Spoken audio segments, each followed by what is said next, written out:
श्रीराम समर्थ. माणसा माणसामध्ये एक अनुबंध असतो आणि त्या अनुबंधालाच मैत्री असं म्हटलं जातं. आता ह्या मैत्रीचे सुद्धा 3 प्रकार असतात. एक मैत्री म्हणजे समान हेतू आणि समान कार्याने लोक एकत्र येतात.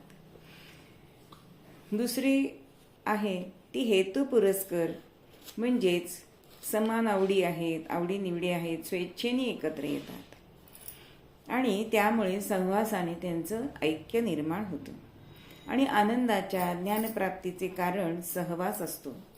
ही एक अनुभूती आहे. ही अनुभूती विषयासक्त असल्यास मात्र घातक ठरते. आणि तिसरी मैत्रीचं जो प्रकार आहे ती म्हणजे निरपेक्ष अशी मैत्री. ही मानवता म्हणजे माणुसकीच्या पातळीवरती ही अवलंबून असते.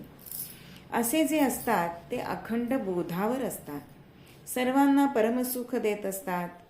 ही मैत्री निरपेक्ष, निर्हेतुक आणि निर्व्याज असते.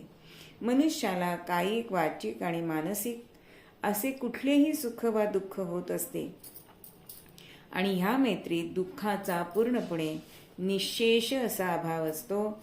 या मैत्रीचा अनुबंध म्हणजेच नाथ म्हणतात त्याला मित्रभाव. मित्रभावातून श्रद्धा निर्माण होते. म्हणून सगळे संत या निरपेक्ष वृत्तीने बांधलेले असतात समाजाशी. जगाच्या कल्याणा संतांच्या विभूती किंवा बुडते हे जन न देखवे डोळा.